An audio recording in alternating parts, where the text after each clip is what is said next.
In the gleaming temples of modern science, there are rules, commandments carved into the very walls of progress. Thou shalt not move too fast. Thou shalt not challenge the dogma. And above all, thou shalt not play God.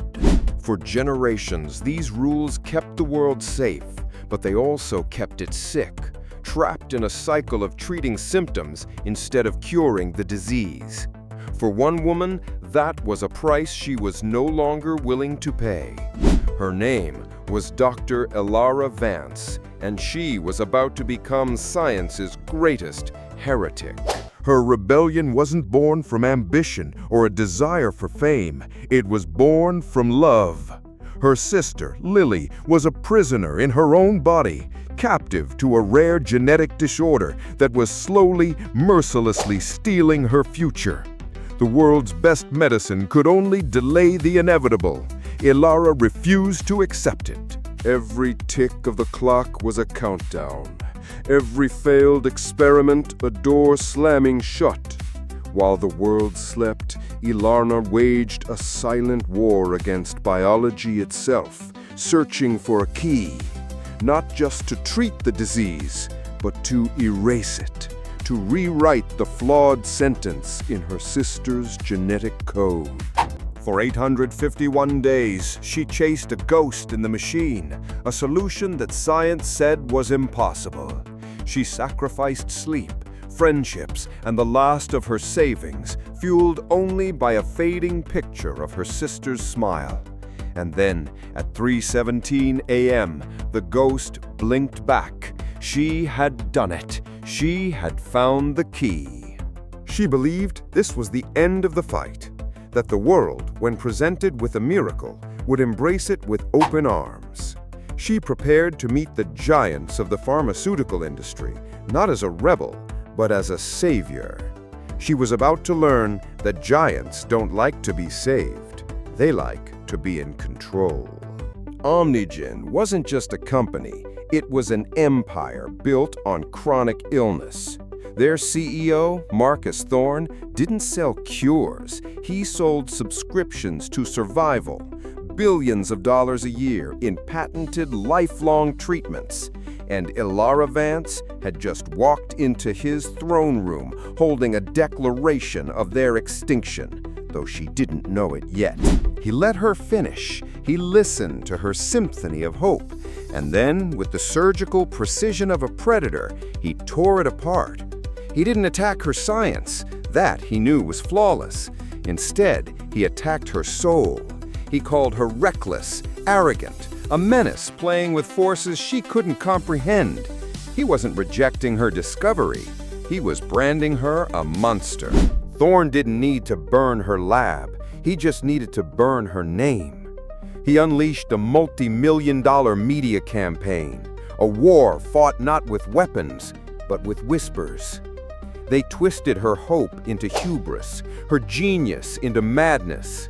In the court of public opinion, Ilara Vance was tried, convicted, and sentenced before she could even speak a word in her own defense. In her darkest hour, she turned to the one man she thought she could trust, Professor Alan Croft, her mentor, the man who had inspired her to dream. He promised to stand by her. He promised to fight. But every man has a price, and Omnigen's rivals were willing to pay handsomely for a stolen miracle. It was the ultimate betrayal. A knife in the back from the hand that once guided her. The strong, dynamic, masculine baritone. The pace is faster, lively, and full of energy, never dragging, always moving forward. Sentences are delivered sharply, with rhythm and intensity. The intonation is bold and passionate, like a storyteller who lives inside the legend he's telling. His words ignite the scene, pulling the listener into the action with excitement and urgency. And then the universe decided to twist the knife.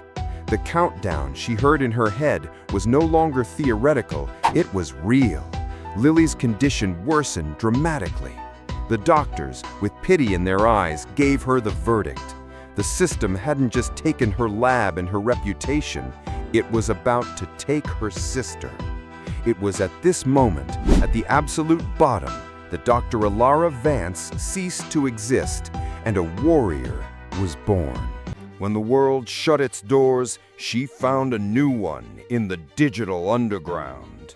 A community of outcasts, rebels, and dreamers who believed that science belonged to humanity, not to corporations.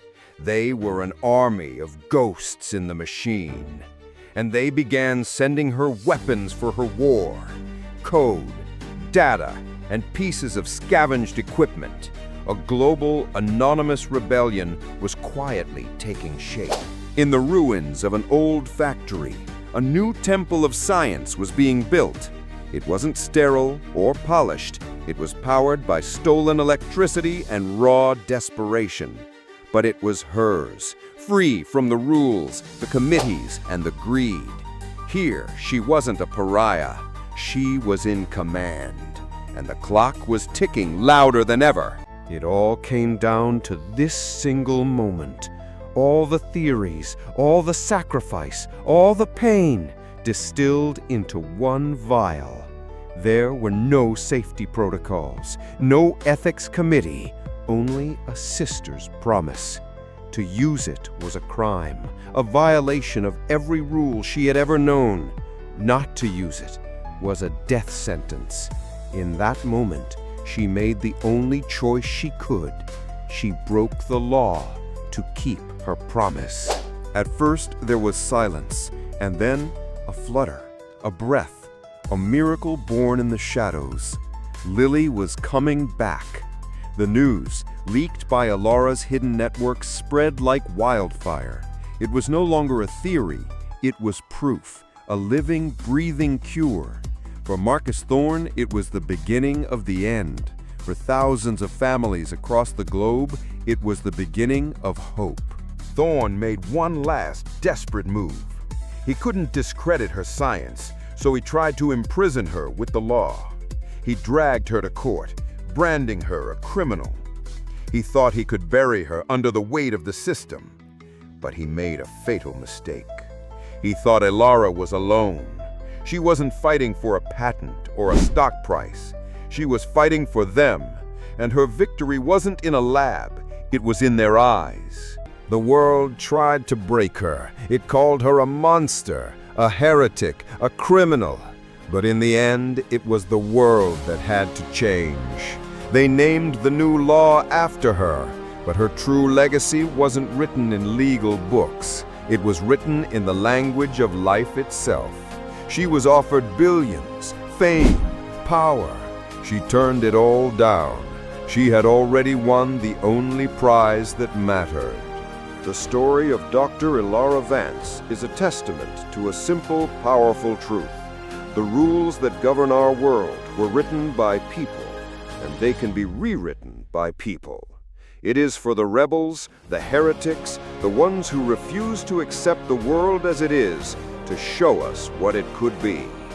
Her fight reminds us that the greatest obstacles are not in our labs or boardrooms, but in our own willingness to challenge the impossible. If you believe in the power of a single idea to change the world, subscribe for more stories of those who dared.